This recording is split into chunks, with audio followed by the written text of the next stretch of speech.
O ataque do Hamas em 7 de outubro de 2023 a uma festa organizada por civis israelenses que residiam próximo à faixa de Gaza foi um evento súbito e brutal. Ao acompanhar seus desdobramentos pela televisão e internet, fomos novamente expostos às vísceras das tensões que graçam o Oriente Médio há séculos e lamentamos por perceber que não há sangue derramado que chegue para se estabelecer a paz duradoura na região. Ao ler O Filho do Hamas, agreguei singular perspectiva para uma história repleta de capítulos terríveis e de compreensão difícil. Aquela advinda do outro lado da cerca. Quem é a testemunha e o que lhe confere razoável confiabilidade? Mossab Hassan Youssef é o primogênito de um dos 7 homens que, no encontro secreto de membros da Irmandade Muçulmana ocorrido em 1986, decidiram fundar o Hamas. Ele conta que a Irmandade, na época, entendeu que era o momento de se posicionar contra a ocupação israelense de forma mais impactante. Para tanto, os 7 decidem que o Hamas será um movimento de resistência alternativo aos seculares Fatah e OLP e determinam que o novo grupo adotará uma abordagem islâmica do nacionalismo palestino, provendo assistência social e organizando as mesquitas, o que lhe permitiria unificar ação armada, política e social. Mossab diz que é frequentemente perguntado sobre o porquê dos conflitos entre árabes e israelenses numa perspectiva baseada nos eventos que se seguiram a partir da criação do Estado de Israel em 1948, como se fosse apenas uma disputa por territórios nascida no século XX. Ele aponta que as tensões entre árabes e judeus remontam à animosidade entre Sara e Hagar, mas prefere não entrar nesse aspecto mais longínquo. Curiosa, descobri que o acontecimento fundador ao que se referiu Mossab está registrado já no primeiro livro da Bíblia. Em resumo, em Gênesis 16, temos Sara, que por ser estéril, entrega sua serva Hagar a Abrão para que ela tenha um filho em seu lugar. Quando Hagar engravida, começa a desprezar sua senhora. Sara se irrita e reclama com Abraão, que a deixa decidir o que fazer. Sara maltrata Hagar, que foge para o deserto, onde um anjo do Senhor a encontra e manda que volte, prometendo que seu filho Ismael será pai de uma grande nação.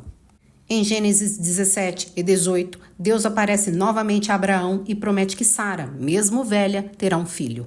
A promessa se cumpre em Gênesis 21, versículos de 1 a 3. Com cerca de 90 anos, ela engravida de Isaque. Em Gênesis 21, versículos de 8 a 21, Isaque nasce e seu meio-irmão Ismael zomba dele. Sara exige que Abraão mande Hagar e o filho embora, dizendo: o filho desta serva não herdará com meu filho Isaque. Abraão se entristece, mas Deus lhe diz para atender a Sara. Hagar e Ismael partem para o deserto, sofrem com sede, mas Deus ouve o choro do menino e promete novamente fazer dele uma grande nação.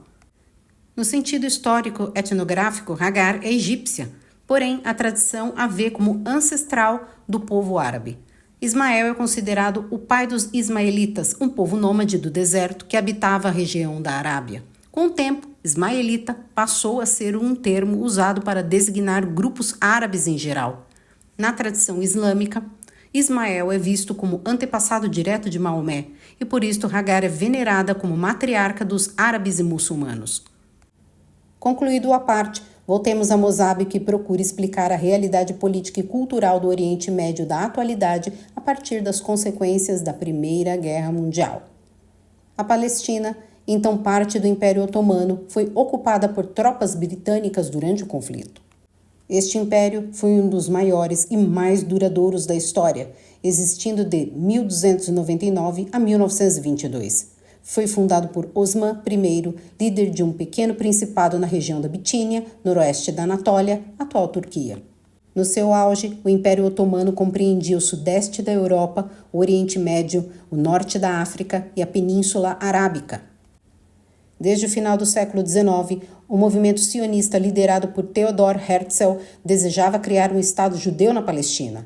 A Grã-Bretanha, que buscava atrair apoio dos judeus à causa aliada durante a guerra, bem como fortalecer sua influência política no Oriente Médio do pós-guerra, emite em 2 de novembro de 1917 a Declaração de Balfour, documento no qual manifesta apoio à criação de um lar nacional para o povo judeu na Palestina.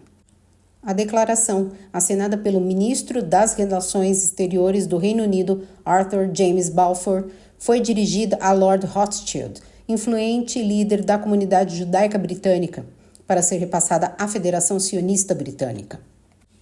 Em 1918, a guerra chega ao fim e o Império Otomano está do lado perdedor. Em 1919, é assinado pelas potências vencedoras o Tratado de Versalhes, que encerrou oficialmente a Primeira Guerra Mundial entre os aliados e a Alemanha, impôs duras punições aos alemães e instituiu a Liga das Nações, organização concebida com o objetivo principal de prevenir novos conflitos mundiais, promover a cooperação internacional e garantir a paz e a segurança através da diplomacia. Em seu documento fundador, o Pacto da Liga das Nações, é criada a administração dos mandatos sobre ex-colônias e territórios dos impérios derrotados. Por meio dos mandatos, potências europeias administrariam temporariamente essas regiões até que estivessem prontas para a independência. No papel, era uma administração tutelar. Na prática, um colonialismo com verniz jurídico. Em 1920, a Liga promove a Conferência de San Remo e nela decide atribuir à Grã-Bretanha o mandato sobre a Palestina. Em 1922, a Liga das Nações aprova oficialmente o mandato britânico, dando-lhe validade legal internacional. O mandato incorporou a Declaração de Balfour, o que foi visto como um marco inicial do processo que levou à criação do Estado de Israel. Seu apoio à criação de um lar nacional judeu na região, contudo, ocorreu sem consultar a majoritária população árabe local e foi massivamente rejeitado pela comunidade árabe palestina. O mandato também criou uma situação ambígua. Os judeus viam os britânicos como meio termo entre o apoio prometido e as restrições impostas à imigração. Os árabes palestinos viam o mandato como uma traição, pois esperavam independência, não domínio estrangeiro. Houve revoltas árabes, especialmente entre 1936 e 1939, e crescente violência entre árabes e judeus, que os britânicos tentaram conter. Em 1947, ao reconhecer sua incapacidade de manter o controle, a Grã-Bretanha entrega a questão à ONU, sucessora da Liga das Nações. A ONU cria um comitê de 11 países neutros para analisar a questão e deste sai a proposta de dividir a Palestina em 2 estados independentes, um judeu e um árabe, com Jerusalém sob regime especial administrado pela ONU. O relatório majoritário foi levado à Assembleia Geral da organização, onde se transformou no projeto de Resolução 181. Sua votação aconteceu em 29 de novembro de 1947 e dos 56 países membros, 33 votaram a favor, 13 contra e 10 se abstiveram, resultando na aprovação da medida. A liderança árabe rejeitou completamente a resolução, considerando-a ilegítima. Para eles, era injusto dividir uma terra onde a maioria da população à época era árabe. No dia seguinte à votação, começaram confrontos armados entre comunidades judaicas e árabes dentro da Palestina. O mandato britânico se encerrou oficialmente em 14 de maio de 1948. Na mesma data, Israel publica sua declaração de independência. Na madrugada seguinte, exércitos de 5 países árabes invadem o novo estado, iniciando a Primeira Guerra Árabe-Israelense. Israel resiste por 2 meses. Entre julho e outubro, empreende contraofensivas que resultam na ampliação do território. Desde então, já se vão quase 80 anos permeados de novos conflitos e terror sem haver um Estado palestino independente. Mosabe aponta que os territórios palestinos continuaram não soberanos e que, sem uma constituição para manter a ordem, a lei religiosa tornou-se autoridade suprema. Ele diz que, abre aspas, quando todos estão livres para interpretar e fazer cumprir a lei da maneira que acham justa, o caos se instala. Para o mundo exterior, o conflito no Oriente Médio é simplesmente um cabo de guerra por causa de uma pequena faixa de terra. No entanto, o verdadeiro problema é que até agora ninguém entendeu o verdadeiro problema. Fecha aspas. Até aqui, é possível imaginar que há mais de 100 anos os 2 povos convivem em meio a constantes tensões, mas é por meio do relato de Mosabe, que nasceu e viveu em território ocupado, que entendemos de onde vem tanto ódio. Nos anos 1980, a Irmandade Muçulmana, organização fundada em 1928 com o objetivo de oferecer resistência ao colonialismo britânico, recuperar a identidade e unidade islâmica após o fim do Califado Otomano, Reagir à secularização e influência ocidental e propor a reforma social e moral baseada no Islã não era mais uma entidade composta essencialmente por gente da classe média-baixa, trabalhadores e pequenos comerciantes, voltada a prestar assistência a pobres e refugiados. Ela havia se transformado. Em seus quadros havia jovens instruídos, empresários e profissionais liberais, cujas doações incrementavam o apoio prestado pela organização. Uma irmandade maior, com quadros mais capacitados e dinheiro em caixa, deu aos jovens do movimento islâmico, sobretudo os de Gaza, um vislumbre de que ela poderia fazer mais que cuidar da sociedade. Devia se opor à ocupação israelense.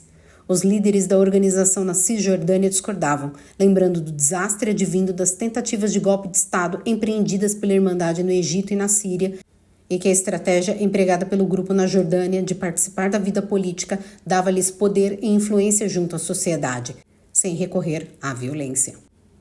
1986.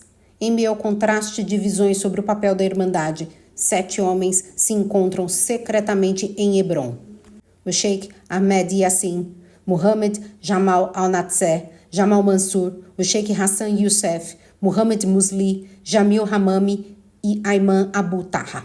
Eles concordam que havia chegado o momento de lutar e que começariam a organizar atos de desobediência civil para unificar e mobilizar o povo palestino na luta por um Estado independente e islâmico. Nasce o Hamas. Mosabi conta que o Hamas dependia de um evento violento como estopim para realizar seu primeiro levante, o que acontece em dezembro de 1987 com o assassinato por esfaqueamento de um israelense em Gaza. Dias depois, 4 moradores do campo de refugiado de Jabalia morrem num acidente de trânsito. Boatos, no entanto, contavam outra história. As mortes eram vingança israelense. A população inflamada toma as ruas, o Hamas assume a liderança da revolta e instiga tumultos em Gaza e na Cisjordânia, eventos que deram origem à primeira intifada. No levante popular, cada um luta com as armas que tem. Do lado palestino, crianças atirando pedras e jovens com coquetéis Molotov. Do outro, os colonos e as forças de defesa de Israel, bem equipados e fortemente armados.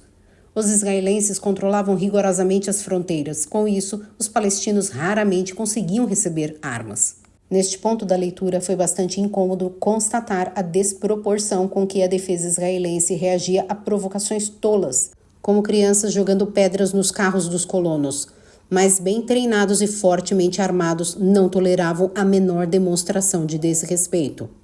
É nessa intifada que o pai de Mosabi é detido pela primeira vez. Um capitão das Forças de Defesa de Israel veio buscá-lo em casa no meio do jantar. Ficou preso 18 meses. Embora Hassan Youssef fosse sheik, a família era muito pobre e dependente de seu emprego de professor na escola cristã. No Brasil, sheik é sinônimo de ricão árabe extravagante que tem Ferraris de ouro, time de futebol, trocentos palácios. Esse sheik é o herdeiro de dinastias tribais que viraram estados, o que lhe confere poder político e controle de recursos como terras e petróleo. Mas existe outro significado que não se confunde com os dos bem-nascidos das Arábias. Um sheik como o pai de Mosabi é um religioso respeitado por seu conhecimento, idade, sabedoria ou liderança, isto é, um prestígio dependente de autoridade moral e intelectual. Mesmo com Hassan preso, a insurgência continua. A desobediência civil foi empregada, havia greves e sonegação de impostos. O poder do Hamas crescia, desafiando a hegemonia da OLP. Fundada em 1964, a Organização pela Libertação da Palestina era uma espécie de frente ampla esquerdista concebida para representar os palestinos. Uma junção do Fatah nacionalista de esquerda com os comunistas da Frente Popular para a Libertação da Palestina, a FPLP, a Frente Democrática para a Libertação da Palestina, a FDLP. Muitos de seus membros não eram muçulmanos praticantes, havia entre eles, inclusive, aqueles que sequer acreditavam em Deus.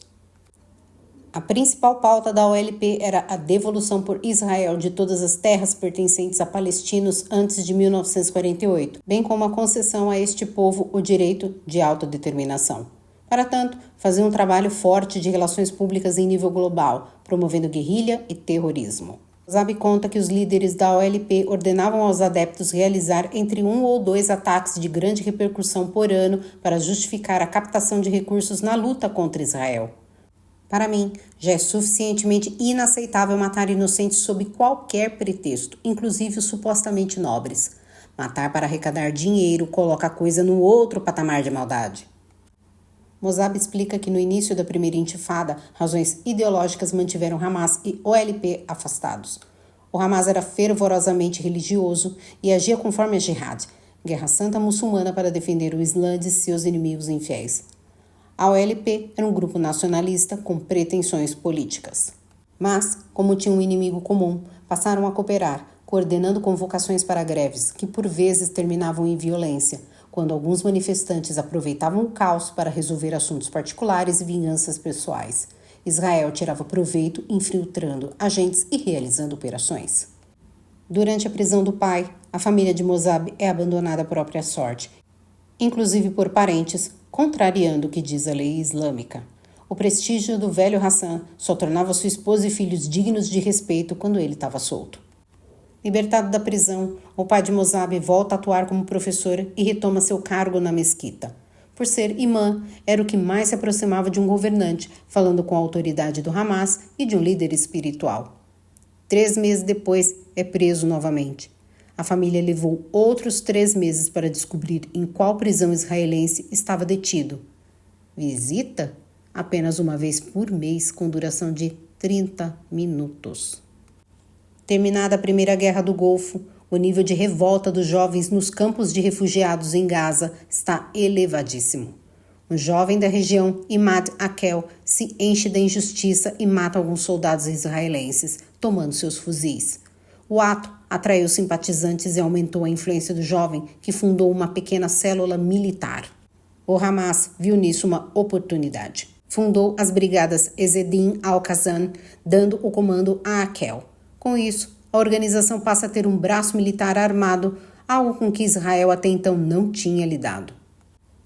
Em 13 de dezembro, as brigadas sequestram um policial de fronteira e exigem como resgate a libertação do sheik e um dos fundadores do Hamas, Ahmed Ismail Yassin. O governo de Israel recusa e o refém é assassinado. A forte repressão, com prisão massiva de palestinos.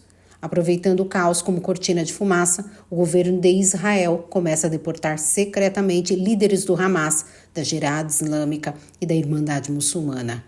Grande erro. Os prisioneiros exilados fizeram uma aproximação com Hezbollah, podendo encontrar-se livremente no Líbano, algo que jamais foi possível em Israel.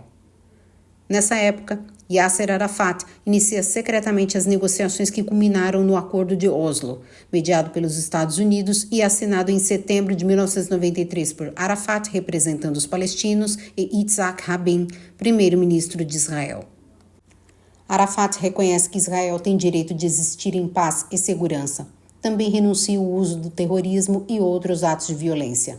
Rabin, por sua vez, reconhece a OLP como representante do povo palestino. O pai de Mossab foi contra o acordo por não confiar nem na OLP nem em Israel. Os demais líderes do Hamas se opuseram pelo risco de sucesso no estabelecimento da paz que poria fim à organização. Assim, com uma paz no papel, os ataques continuaram, ora perpetrados pela Frente Nacional para a Libertação da Palestina, FNLP, ora pela Jihad Islâmica, ora pelo Hamas. 6 meses depois, o Hamas se consolida como uma organização de fato terrorista. Mossab começa a sentir o peso do dilema de ver seu pai amado consentir o assassinato de civis inocentes durante os atentados, por mais que afirmasse reprovar as ações.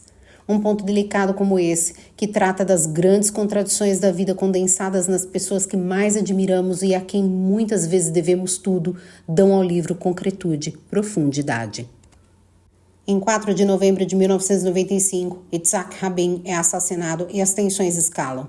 Dessa vez, cabe ao OLP prender suspeitos de terrorismo, entre eles Hassan Youssef. Mossab está com 17 anos e cheio de ódio, principalmente contra a Autoridade Nacional Palestina e Israel. Sedento de vingança, compra armas clandestinamente e é preso pelas forças de defesa de Israel.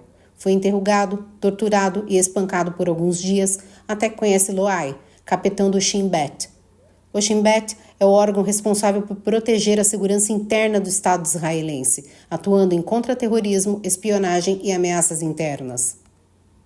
Loai comanda o serviço de inteligência no bairro onde vive a família de Mosabe e quer informações sobre o Hamas. Mosabe fica mais algumas semanas detido até que Loai lhe oferece a oportunidade de cooperar. O jovem aceita por 2 razões: livrar-se da prisão e, como agente duplo, se vingar de Israel. Para não dar bandeira, o Shin Bet o mantém detido por mais algumas semanas até que o transfere para a prisão de Megido. O relato do período de Mosabe em Megido é nauseante e revoltante.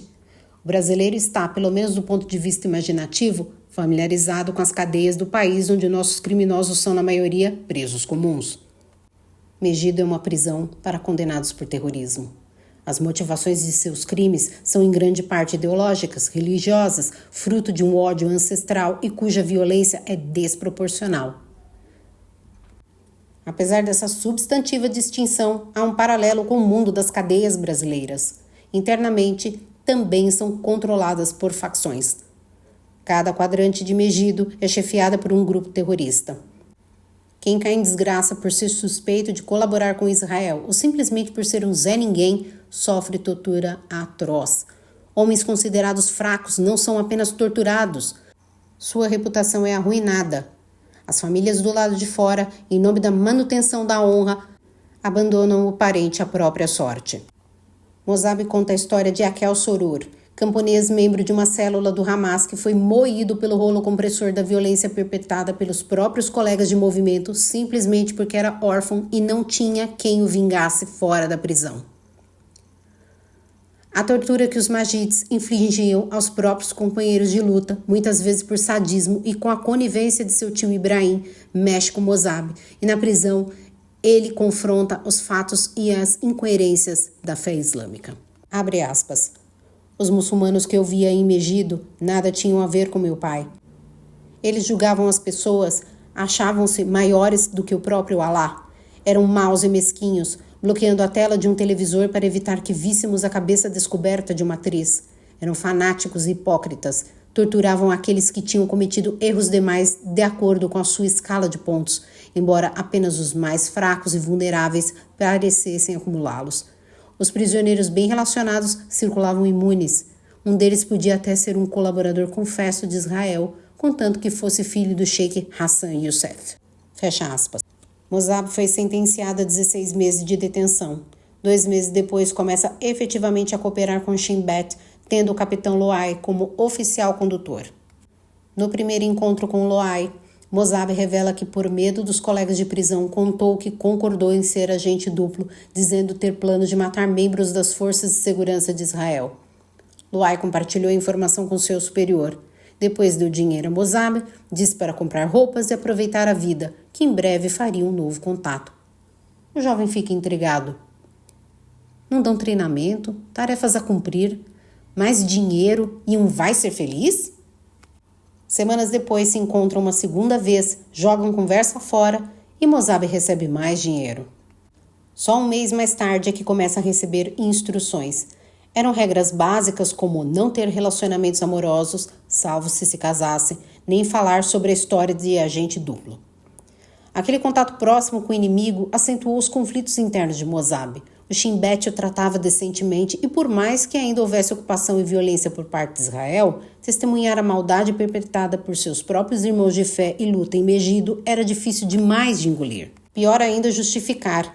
Tipo, os oprimidos, os arautos da libertação de um povo, torturavam seus próprios soldados por pura maldade, por interesses financeiros. A confrontação por ambas as realidades para um jovem que mal tinha feito 18 anos era perturbadora e deixava Mosabe muito confuso sobre o que esperar dessa colaboração com Israel. Meses mais tarde, Loai finalmente revela a missão de Mosabe: fazer faculdade. Deu-lhe um envelope com dinheiro para custear a educação. Os israelenses eram ligeiros. Havia uma crença entre palestinos de que apenas os fracassados cooperavam com o inimigo. Ajudar Mosabe a estudar e se desenvolver era uma camada de proteção ao disfarce. À frente, Mosabe ingressa num grupo de estudos da ACM inglesa e passa a questionar os pressupostos e a moral islâmica sob a perspectiva do Novo Testamento. Aos 21 anos, e ainda confuso sobre o que vinha descobrindo, Mosabe reflete sobre a causa palestina e o embate com Israel. Abre aspas. Estava ansioso para levar o que vinha aprendendo para a minha própria cultura, porque percebia que a razão do nosso sofrimento não era ocupação. Nosso problema era muito maior do que exércitos e política. Perguntei a mim mesmo o que os palestinos fariam se Israel deixasse de existir, se as coisas não apenas voltassem a ser como era antes de 1948, mas se todo o povo judeu abandonasse a Terra Santa e voltasse a se espalhar pelo mundo. Pela primeira vez, eu sabia a resposta. Ainda lutaríamos. Por nada. Por causa de uma garota que não estivesse usando véu. Para saber quem era mais durão e importante. Para decidir quem ditaria as regras e quem conseguiria o melhor lugar. Fecha aspas.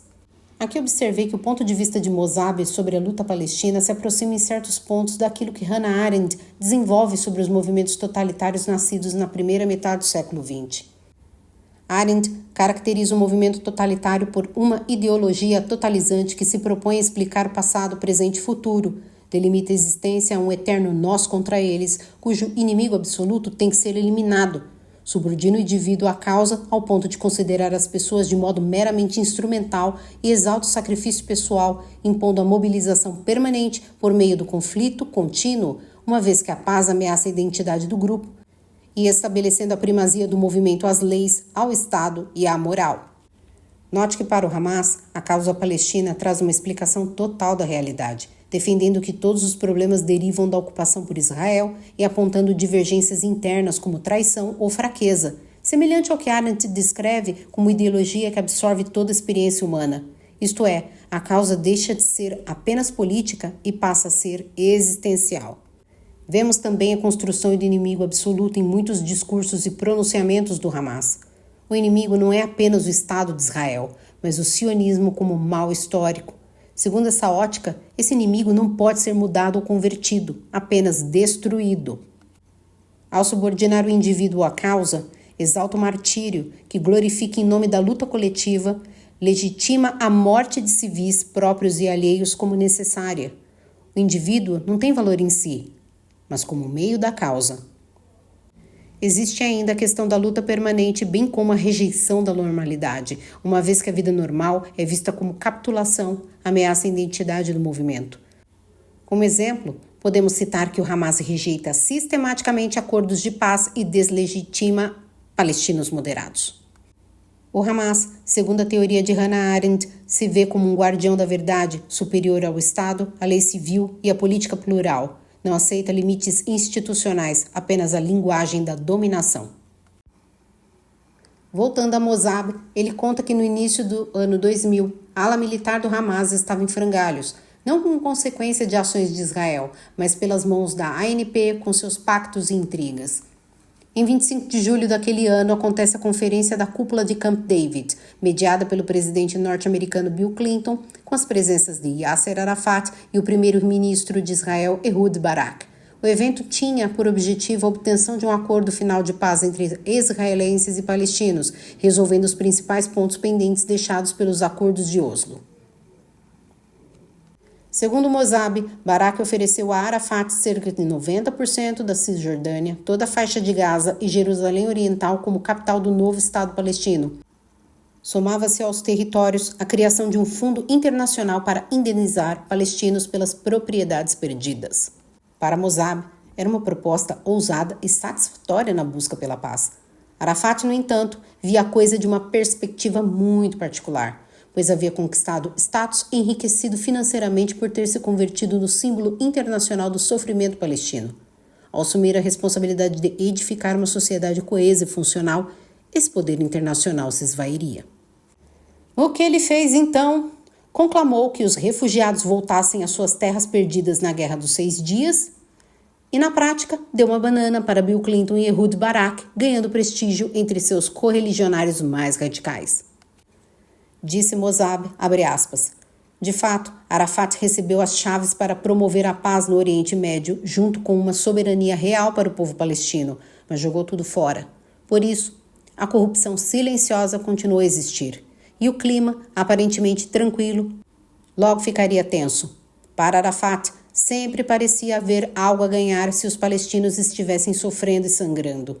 Outra intifada derramaria mais sangue e faria as câmeras dos noticiários do Ocidente se voltarem de novo para aquela região. Fecha aspas.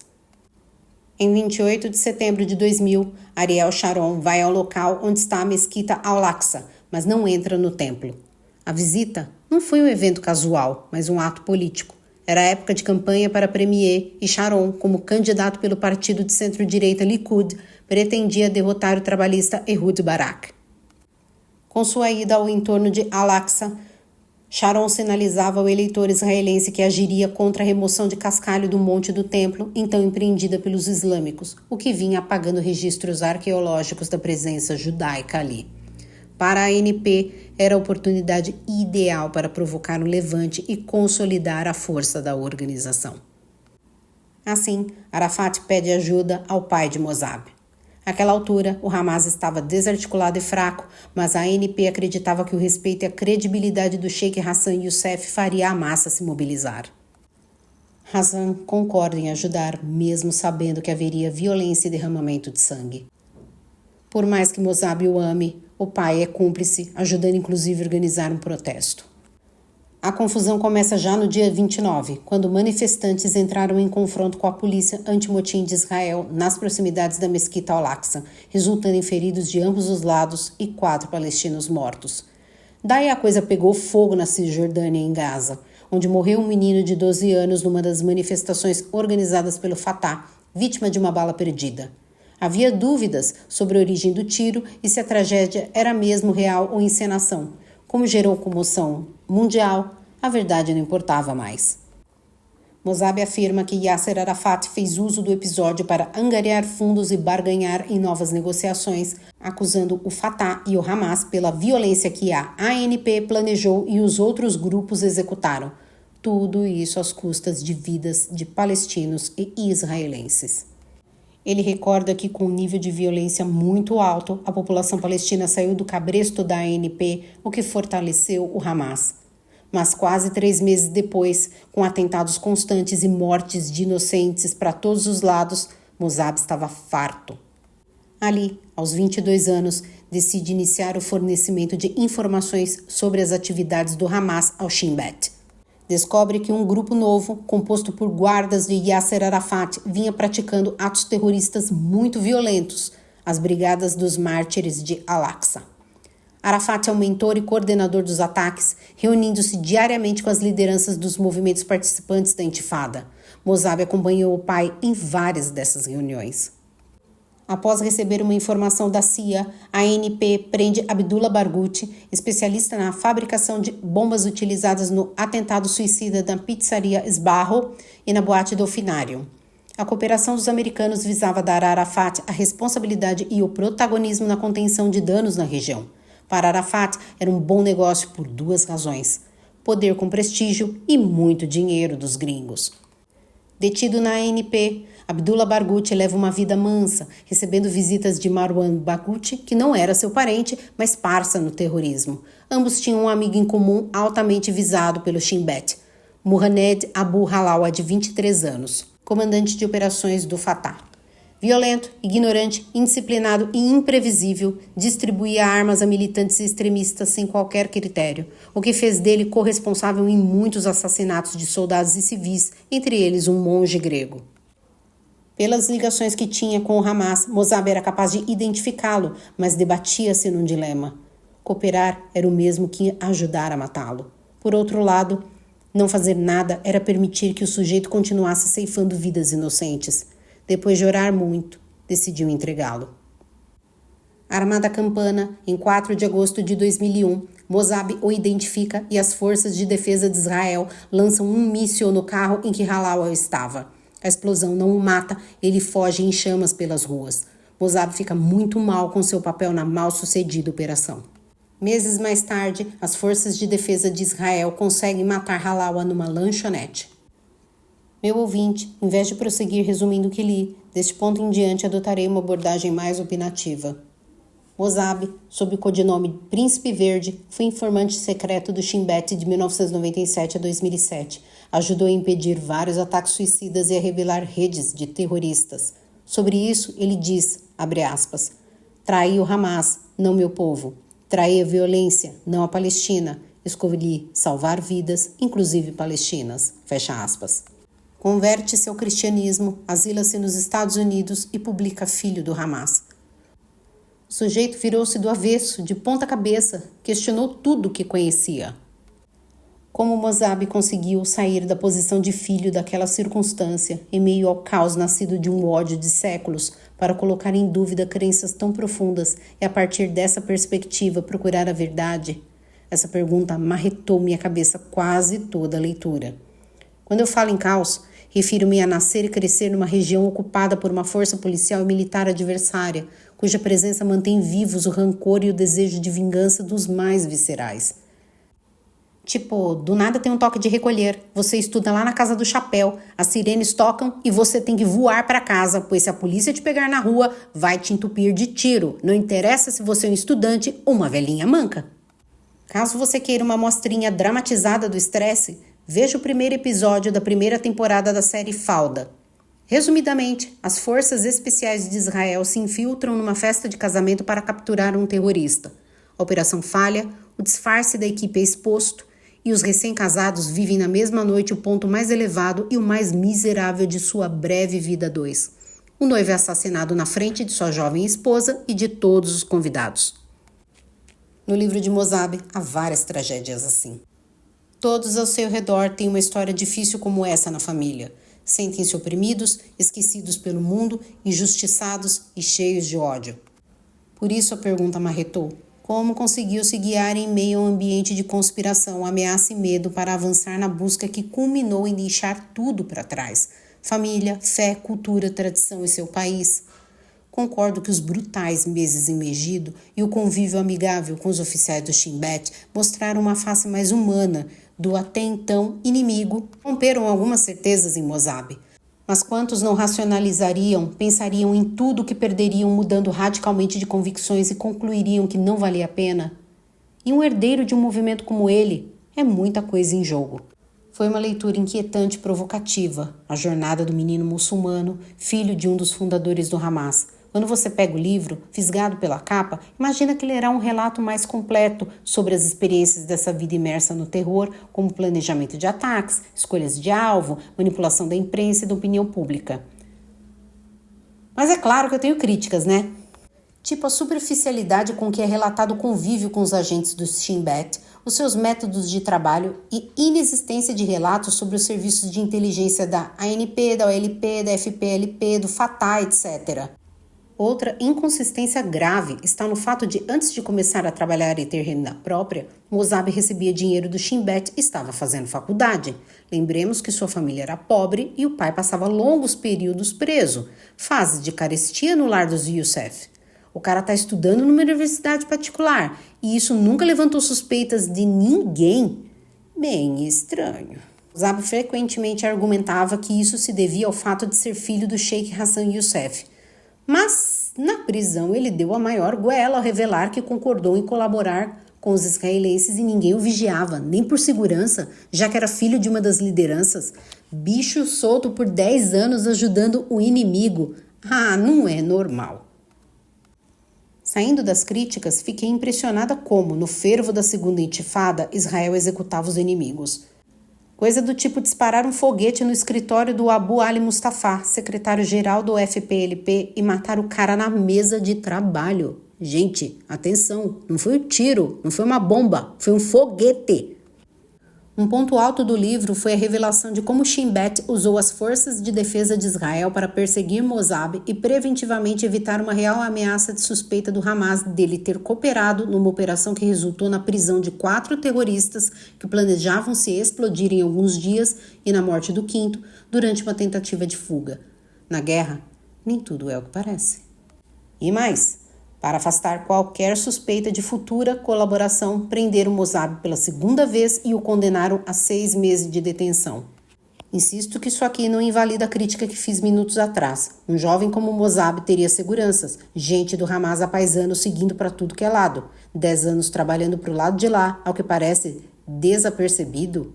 E só o Shin Bet adotando precauções. Ah, desculpe, não desce. Apesar dessas rameladas, no livro você constata que as relações humanas em ambientes conflagrados são muito mais complexas do que se supõe. A treta entre palestinos e Israel é assimétrica.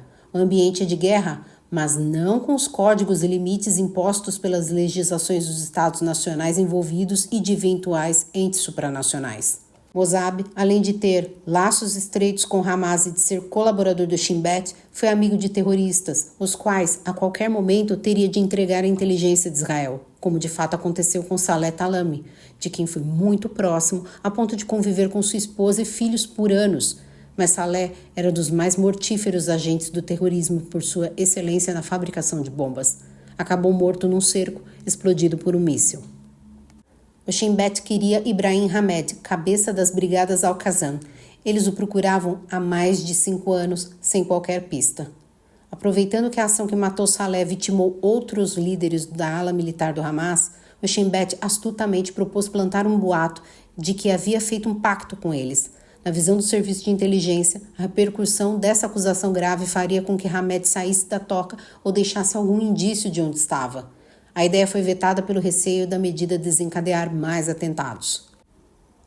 Por fim, não poderia deixar de falar da longa, gradual e profundamente conflituosa conversão de Mossab.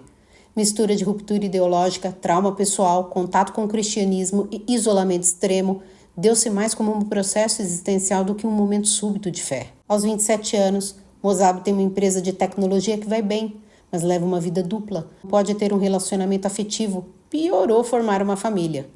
Deu-se conta de que a questão Palestina e Israel era uma luta ideológica que não podia ser vencida com prisões, interrogatórios e assassinatos.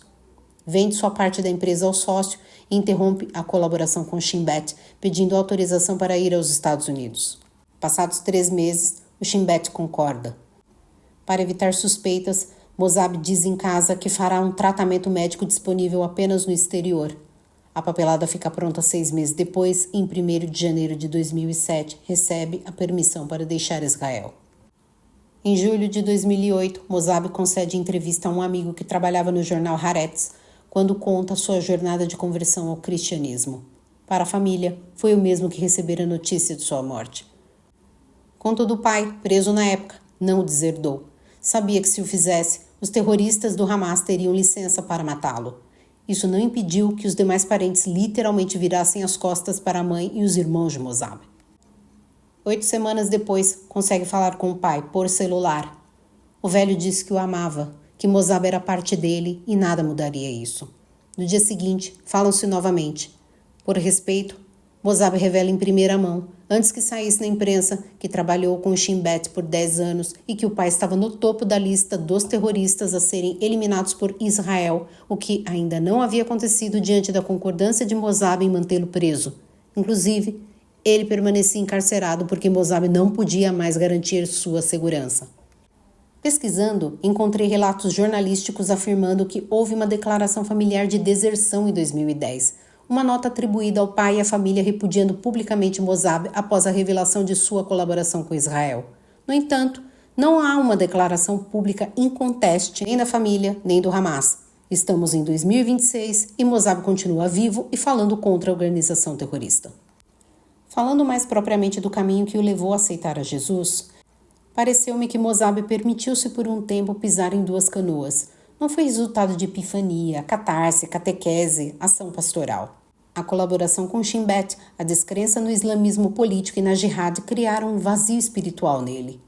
Em algum momento, entre 1999 e 2001, começa a ler os evangelhos e é fortemente impactado pela ética cristã de amar o inimigo, rejeitar a violência e perdoar sem cálculo político.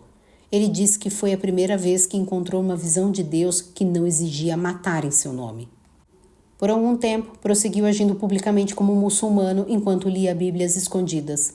Entre 2001 e 2003, passa a frequentar pequenos grupos informais de estudo bíblico, onde tem contato com o cristianismo de forma mais livre, sem hierarquia ou estrutura de poder, tudo em segredo. Em 2005, é batizado secretamente.